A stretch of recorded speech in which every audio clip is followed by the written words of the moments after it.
Vamos entonces con la primera ponencia a cargo del doctor Juan Carlos Giraldo Valencia, director general de la Asociación Colombiana de Hospitales y Clínicas.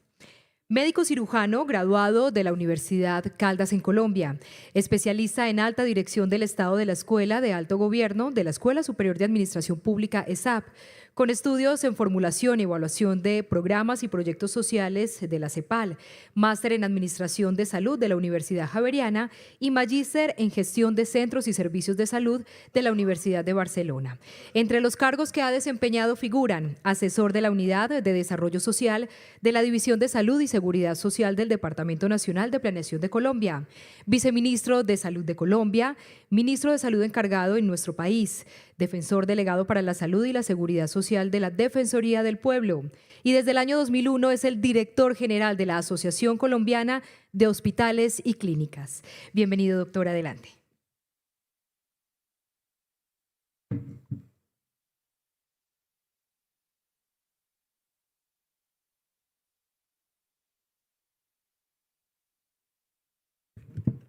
Bueno, señoras y señores, muy buenos días. En primer lugar, quiero agradecer a la Universidad CES por esta invitación que nos han hecho, al señor rector, a la doctora Claudia Arenas, a todos los directivos de la institución. Les presento ese saludo en nombre del Gremio Hospitalario Colombiano, de la ACHC, por supuesto también al doctor Fernando Ruiz, el exministro de Salud y amigo de todas las épocas, desde hace toda la vida. Bueno, yo tengo, ya me gasté como un minuto aquí en el saludo, cosa que me lo deberían descontar, pero bueno, tengo unos pocos minutos para compartir con ustedes la visión que tenemos sobre este momento y más que la visión, como la comprensión que tenemos. Y quiero contarles a ustedes varias cosas.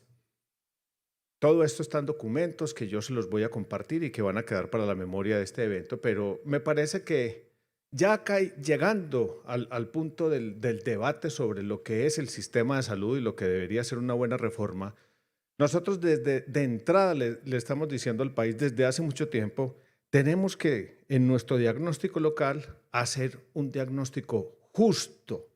Y la justicia en el diagnóstico pasa por un método muy sencillo que es una doble aceptación. Digo que es muy sencillo, pero cuando ustedes ven la pugnacidad en las declaraciones y en las expresiones que hacen todos los agentes interesados en el sistema de salud, ustedes ven que tal vez la justicia brilla por su ausencia, porque siempre hay una presentación a veces no completa de las cosas. Nosotros lo que hemos dicho es, venga, vamos a obviar ese paso y vamos a hacer una doble aceptación. Vamos a aceptar que tenemos grandes avances con el sistema de salud, pero aceptemos también que tenemos grandes retos, desafíos y problemas por ese mismo sistema de salud. Y ustedes apliquen esa técnica a cada uno de los fundamentales del sistema. Yo les pongo ahí unas cajitas con 4 o 5 elementos centrales, pero ustedes la pueden buscar en todos los ámbitos del sistema. Cuando ustedes ven, por ejemplo, el tema de la cobertura, ¿cómo no vamos a aceptar que un 99.4% de cobertura es cobertura universal y es un gran avance para la sociedad colombiana? Pero detrás de esa cifra, que es lo nominal, digamos lo teórico que tenemos dentro del sistema, usted tiene que entender que la cobertura es pixelada, que depende del sitio donde usted esté, de la EPS donde está afiliado, usted tiene un nivel de cobertura que es diferente. Observatorios internacionales así lo confirman. Cuando usted mira a nivel internacional la tasa de el porcentaje de cobertura en Colombia, lo encuentran en el 74% en los observatorios internacionales. ¿Y por qué? Porque hay una diferencia grande entre lo que es la cobertura nominal y la efectiva cobertura que tienen los ciudadanos en el país. Ese es un primer, mire que son entonces cara y sello, el derecho y el revés de una misma situación. Cuando usted mira el asunto de los recursos, también hace lo mismo. Encuentra que usted tiene 7.7% del PIB, que eso es un avance. Hace 30 años estábamos alrededor del 3%, ahora estamos en el 7%, casi llegando al 8%. Y en términos de dinero, estamos hablando que en este año vamos a tener alrededor de 75 billones circulando en el sistema de salud, solo en el asunto de contributivo y subsidiado. Pero la parte que no es buena de ese diagnóstico es ese dinero no fluye con celeridad, no llega a donde tiene que llegar, no consigue todos los resultados sanitarios que deberíamos tener, porque la administración de los recursos está embrollada, tiene dificultades, hay muchos pasos y al final no conseguimos el impacto que queremos. Con los resultados sanitarios, aquí se nos pinta de cuerpo entero uno de los grandes problemas de los sistemas de salud y es el tema de la desigualdad. Cuando usted mira las primeras páginas, observa todas las tendencias de la mayoría de los mega indicadores de los sistemas de salud mejorando. Las tendencias son favorables, con algunas excepciones. Pero cuando usted pasa a la segunda página y lo mira por género, o lo mira por región, o lo mira por nivel de ingreso de las personas, encuentra que esos indicadores que tenían un comportamiento favorable no tienen el mismo comportamiento en esas desagregaciones. Con las métricas de salud nos pasa lo mismo, somos expertos contando cosas. Hacemos tantas intervenciones, operamos tantas personas, atendemos tantos partos, hacemos estas cesáreas, pero no hemos podido incursionar en el tema de la agregación de valor. ¿Cuánto valor le estamos agregando a la vida de la población? ¿Cuánto mejor pronóstico le estamos dando con todas las intervenciones que estamos haciendo? Y así pasa con la opinión. Ustedes ven las opiniones encontradas y divididas. Hay gente que dice este es el mejor sistema de salud del mundo y otros que dicen que es el peor sistema de salud del mundo. Me parece que hay unas cifras muy buenas de favorabilidad, pero también cuando usted mira otros indicadores como las tutelas o las quejas, encuentra que esa realidad no es simétrica. Entonces, conclusión de esta primera parte, hay que hacer un diagnóstico justo. El diagnóstico justo tiene las dos vertientes, aceptar lo bueno, aceptar lo que no está funcionando bien, y si usted es capaz de hacer ese buen diagnóstico, usted va a tener posibilidad de avanzar a una terapéutica mejor. Pero el diagnóstico no puede ser solo aquí en la parroquia. Por eso nosotros desde el gremio adelantamos este estudio. Este es un bonito estudio que se lo recomiendo. Son los rasgos distintivos de los sistemas de salud en el mundo. Bueno, no, aquí en la pantalla grande sí se alcanza a ver. Se alcanza a ver, por lo menos los colores. Es un hermoso estudio que compara 94 sistemas sanitarios en el mundo para mirar, también responder esa pregunta de ¿cuáles son los mejores? ¿Cuáles son los peores? ¿Qué tienen los buenos que nosotros no tenemos? ¿Y dónde estamos ubicados? Ese estudio lo publicamos al final del año pasado, es la tercera edición de este estudio, y algunos de los resultados son estos, los paso muy rápido. Colombia está ubicado en el puesto número 39, estamos evaluando 94 países, hay 10 clúster, el clúster 10 es el de los buenos, está a la derecha, el clúster 1 es el que a los países que les va muy mal. Colombia está ubicado en el puesto 7 y usted empieza a ver que nosotros, de entrada y en lo macroscópico, usted puede ver cómo Colombia está en un puesto que es un nivel medio, medio alto, y eso de entrada le responde a usted, no somos lo peor, no somos lo mejor, y tenemos, digamos, lástima que en la tabla anterior no me puedo detener, me encantaría poderlo hacer para mirar los detalles, pero le permite a usted compararse. El ranking se hace con un núcleo de 12 indicadores donde están esperanzas, mortalidades, enfrentamiento de las patologías crónicas agudas y manejo de COVID del año 2021. Y eso es lo que le da el ranking. Pero alrededor de eso está toda una cantidad de indicadores de contexto, de infraestructura y dotación y de variables adicionales macro de las sociedades que le muestran a usted cosas que están relacionadas con el desempeño del sistema de salud. Algunas de estas conclusiones están ahí. Parece que la discusión no se debe centrar solo sobre si el sistema es de aseguramiento o si es un sistema nacional de salud, pero parece que los que lo hacen con un sistema bismarckiano y con un Estado guardián, no necesariamente propietario de la infraestructura, están mejor rankeados que los que tienen otras modalidades. Lo mismo pasa con las fuentes de financiación. Impuestos generales parece que es una mejor idea que solamente impuestos o aportes directos de los ciudadanos por nómina. Los índices como el índice de desarrollo humano, los índices de transparencia o corrupción e inclusive los índices de violencia intrafamiliar o de violencia de género tienen relación con el desempeño y con el resultado que tienen los sistemas de salud. Eso está en ese estudio que se los quiero, solo les digo estas cosas para que se antojen de leerlo y lo miren. Cuando usted mira cosas de Colombia, encuentra, estamos en ese clúster 7 y en ese clúster 7 tenemos diferencias grandes con el clúster 10, que es el de los mejores países del mundo. Los mejores gastan más, alrededor de entre 8,5 y 10 y por encima del 10% del PIB. Los mejores tienen una mejor dotación y una mejor infraestructura, tienen más número de camas, tienen más médicos, tienen más talento humano en salud. Pero cada una de esas cosas sola no lo logra, es la mezcla. Entonces ahí hay muchas conclusiones que nos muestran a nosotros, y aquí tengo esta es muy específico el asunto del 74% de la cobertura, porque ese es uno de los puntos que a uno le dicen, pero venga, estas otras cosas no se arreglan con una reforma, pero tal vez el tema de convertir esa cobertura en algo más efectivo, eficaz, sí tendría que ver con el modelo de atención y con algunos arreglos institucionales.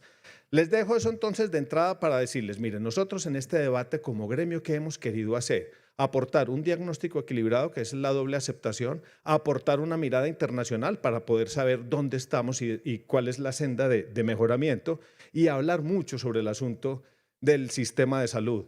El señor rector hablaba sobre, venga, es que ustedes llegaron tarde. Bueno, nosotros podríamos decir que llegamos muy temprano. Estamos hablando, miren ese documento del año 2004 que dice propuestas de reforma basadas en la evidencia. Este gremio ha venido analizando el tema de cómo se debería evolucionar el sistema, porque a nosotros no nos da miedo una reforma. Creemos que la reforma es un estadio natural de los sistemas de salud, se crean, se expanden, llegan a su máxima potencialidad, se friccionan con las variables macro de las sociedades, entran en crisis y se deben reformar. Eso es un ciclo vital. Nosotros lo hemos visto desde hace mucho tiempo y hemos escrito esta cantidad de documentos que tienen como común denominador que tienen un diagnóstico robusto, pero siempre culminan con propuestas. Muchas de esas están ahí. Miren, estos son documentos más recientes. Les recomiendo varios. A ver, este es el puntero, sí. Este es Hospital 360 grados, esta es revolución del sistema de salud, este es un llamado a la acción que hicimos hace varios años y nos la hemos pasado en eso, analizando la situación actual y haciendo propuestas. La última de ellas es esta propuesta, que le llamamos Ruta Lógica hacia una salud progresiva. Una mezcla como de un marco lógico y una hoja de ruta, donde lo que nosotros hacemos no es proponer un articulado de reforma, sino que le decimos al país, deberíamos tener un método para hablar sobre las reformas al sistema de salud. 4 pasos en ese método. Una formulación inteligente. ¿Qué es la formulación inteligente? Parta de eso que hoy ya se convirtió en un eslogan. Ustedes oyen que todo el mundo dice, vamos a construir sobre lo construido. Pero la gente lo dice es como un eslogan. Eso por dentro tiene una potencia estratégica muy grande y es el reconocimiento de que lo que funciona bien se tiene que mantener, lo que no funciona se tiene que reformar o se tiene que remodelar. Eso por dentro, el aceptar construir sobre lo construido, tiene una gran cantidad de ítem, pero para nosotros es el primer paso de la conversación sobre una reforma al sistema de salud, es no arranque de cero, porque aquí ya hay toda una historia. El segundo paso en ese método es la definición de las fronteras. La definición de las fronteras, ustedes ven ahí esos binomios, casi que son los fundamentales de cualquier sistema de salud. Lo público y lo privado, lo promocional y lo preventivo, lo asistencial, lo domiciliario, el óptimo versus el racionamiento. Todas esas cosas son binomios o estructuras que usted, cuando vaya a afrontar una reforma, debería decir cuál es la dosis de cada una de ellas. Lo público y lo privado, yo necesito más, lo preventivo y lo asistencial, necesito correr más la frontera a favor de lo preventivo. Eso significa un enfoque presupuestal, eso significa nuevas fuentes, eso significa nuevas acciones.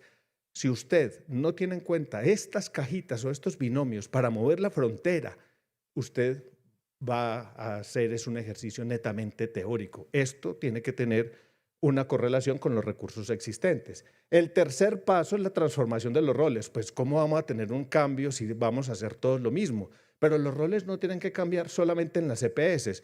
Nosotros hemos propuesto esto, que es el Hospital 360 grados. Es una visión de largo plazo, mediano y largo plazo, de lo que debe ser el sector hospitalario. Ustedes ven ahí, algún día me invita doctora Claudia nuevamente a estas horas tempranas y hablamos sobre Hospital 360, que entre otras cosas hemos pensado, ya ni siquiera se debe llamar hospital, sino como prestación o asistencia a la población, y ahí tiene una gran cantidad de requisitos que debe tener para que funcione bien la asistencia a la población por parte de las entidades de los sectores de salud. Tienen que ser marca, tienen que ampliar sus ámbitos de actuación, se deben especializar, tienen que tener sinergias, deben agregar valor, tienen que manejar bien los datos y gerenciar mejor con los datos disponibles, tienen que ser elásticos y ser capaces de tener disrupción dentro de sus estructuras.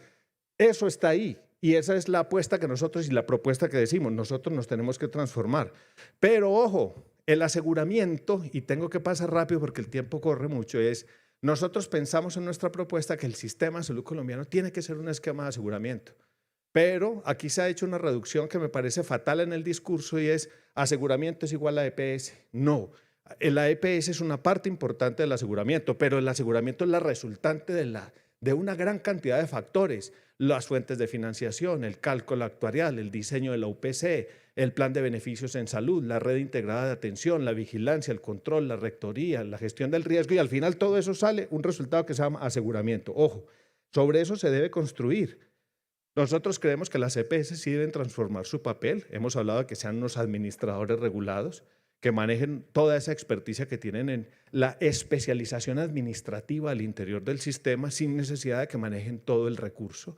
Nosotros creemos que esa caja única, que no es una invención de acá, es más, ya está inventada acá, que es ADRES, debería cumplir esa triple función de acumulador de riesgos, mancomunador de recursos y también urna maestra de información. En fin, paso muy rápido.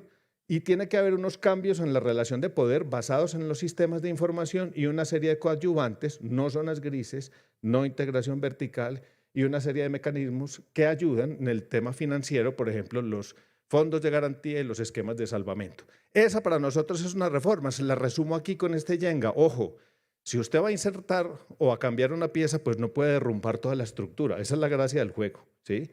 Aquí se pueden insertar piezas, por ejemplo, meterle más fuerza a todo el tema de atención primaria en salud sin necesidad de derrumbar lo que ya tenemos. Se debe luchar contra la desigualdad. Debemos aumentar el acceso, conseguir mejores resultados e incorporar una dosis. En algún momento escribí una dosis mínima del sistema y me regañaron, una dosis básica del sistema, que es en la base de dar más resolutividad y tener atención primaria en salud y administrar de manera limpia los recursos. Ahora, las reformas al sistema de salud. Entonces, esa es como nuestra comprensión y nuestra propuesta. ¿Las reformas cuáles son?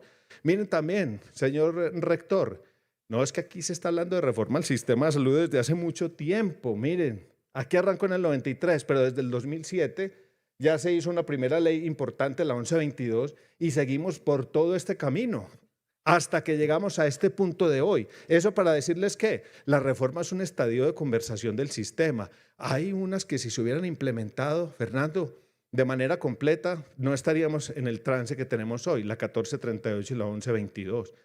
No se hizo la reglamentación adecuada por los motivos que sea y estamos en el punto que estamos hoy. ¿Qué es esto? El proyecto de ley 339.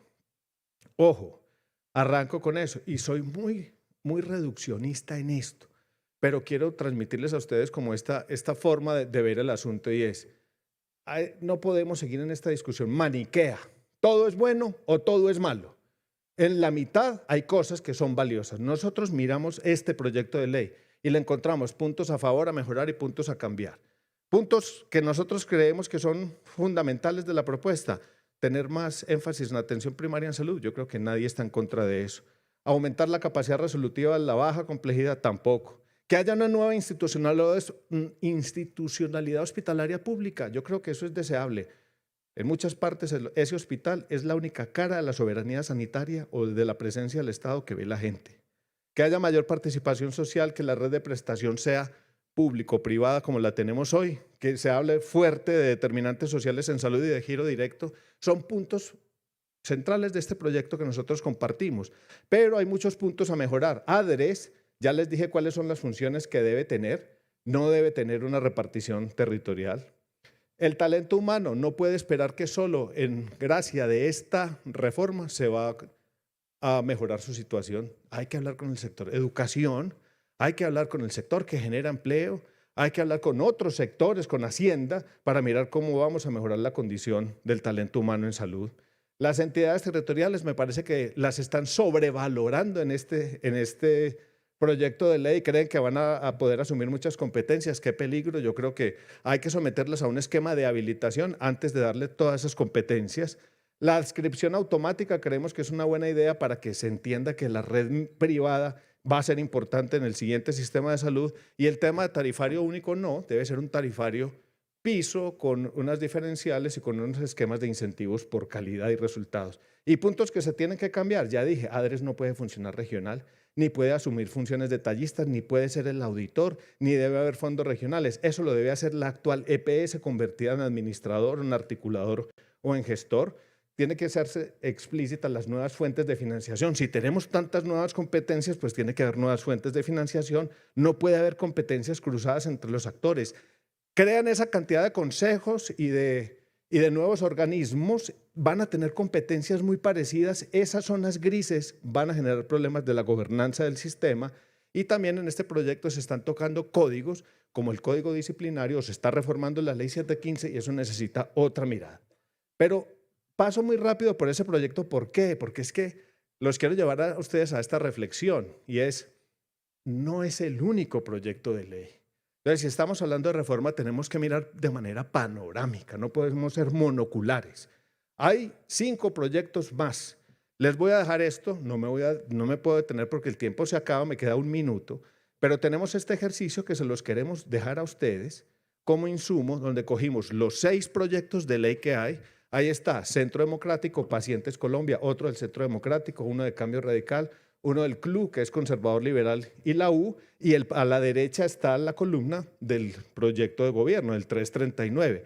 Y ustedes, no me voy a detener acá, pero este ejercicio les muestra, los verdes son las coincidencias, los naranjas son los que no tienen coincidencias, son los puntos diferentes, y hay tonalidades de verde, y hay otras tonalidades de otros colores. Esto es para mostrarles, que les queda a ustedes este ejercicio, cómo hay muchos, y me llamó mucho la atención, muchos de los aspectos de los capítulos o de las estructuras temáticas que coinciden primero en que están presentes en el texto, coinciden en la forma de lograr la redacción, no coinciden exactamente en el texto uno a uno la palabra, pero el concepto sí coincide. Entonces, les quiero dejar esto porque la gran conclusión, aquí hay por lo menos 34 aspectos temáticos de cada uno de los proyectos, entonces la lectura tiene que ser no la lectura vertical que están haciendo todos, sino una lectura horizontal. Y en la lectura horizontal a mí sí me alegra mucho que hay tantos puntos coincidentes desde diferentes fuerzas políticas y de diferentes maneras de entender el sistema de salud. Yo les pido solamente 1 minuto para terminar. En esto ustedes lo verán, en rectoría, en gobernanza, en el papel de la ADRES, en el papel de la atención primaria en salud. Hay por lo menos 12 grandes capítulos que coinciden casi 100%.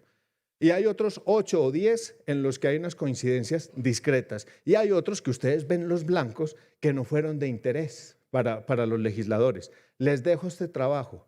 Voy concluyendo con esto. Este es un trabajo bueno que tiene por dentro bastante análisis y que lo vamos a complementar porque al final del día, cuando ese cuadro se va a poder asociar con cada uno de los artículos, entonces usted pica allí, saca el artículo y puede ya comparar los textos. La idea de lo que tiene que seguir ahora en el país es que cojamos todos esos textos y podamos hacer no solo la acumulación, que es un proceso de técnica jurídica allá en el Congreso de la República, sino que previamente haya una armonización de los conceptos de manera que usted pueda hacer esto, extraer los mejores cómo. Ojalá no salga una cosa que sea inaplicable, pero si uno ya tiene en lo horizontal muchos términos en común, ojalá pudiéramos encontrar las mejores maneras de hacer las cosas. 2 diapositivas finales. Una, tiene que haber una transición inteligente. Es decir, en este tránsito de hoy al siguiente sistema tiene que haber una transición inteligente. La primera es con el tema de los recursos. Debe haber giro directo universal. Ojalá integración vertical se pueda detener. Hay que mover los temas del fondo de garantías, del paz y salvo y de correr el velo corporativo para que no se pierdan más recursos en la transición de este sistema al siguiente, con la duda de cuáles entidades van a seguir, cuáles no y cómo hacer para que no haya un detrimento al patrimonio de todas las entidades que prestaron los servicios. No se puede confundir y meter un sistema de una talla única. Lo rural en lo urbano y lo urbano en lo rural, eso hay que tener una visión dual del sistema y se tiene que utilizar al máximo. Esa es la parte de la más inteligente de una buena transición. Utilicemos al máximo lo que ya tenemos en capacidad, en infraestructura, en conocimiento y en experiencia. Y mi última diapositiva, bueno, ¿y si no hay reforma? ¿Y si no pasa nada? Que a mí me parece que es un mal escenario. Nosotros tenemos que seguir desarrollando una agenda propia, una visión larga, con o sin reforma. Un sistema como el sistema de salud colombiano o el sistema hospitalario tiene que pensar en hablar un lenguaje unificado. El esperanto de la salud deberían ser los GRDs, los grupos relacionados por el diagnóstico. Nosotros deberíamos tener como modalidad de trabajo tener sinergias y una integración horizontal. No porque me la dicte una ley, es porque es una forma inteligente de trabajar con todos los que sabemos trabajar en salud. tenemos que tener como religión la agregación de valor, no seguir contando cosas. Yo tengo que darle respuestas pertinentes a la población y eso se hace con un sistema de salud basado en valor. Tenemos que generar un nuevo concepto, no solo calidad, seguridad, ética y humanismo. Tenemos que recuperar la confianza en la población y ese es un trabajo importante que debemos abordar, que es el hospital confiable. Tenemos que pensar en las emisiones de carbono, en el medio ambiente, en el calentamiento global y esa es la agenda de Hospital Verde. Tenemos que hacer que la acreditación sea un resultado de la mayoría de las instituciones de este país, por eso hay que trabajar en acreditación total. Y termino con esto. Y nada de esto podrá hacerse si nosotros no dedicamos un capítulo especial a pensar en nuestro talento humano en salud, a pensar en la salud de nuestro talento humano en salud, a entender que el burnout está aquí desde antes de la pandemia y que además, después de la pandemia, quedamos con todas las secuelas de la fatiga por compasión que tiene desmoralizado a este sector salud. ¿Cuál reforma a la salud si no hay talento humano en salud? Esa es la última reflexión con la que los quiero dejar. Esa era nuestra visión. Muchas gracias.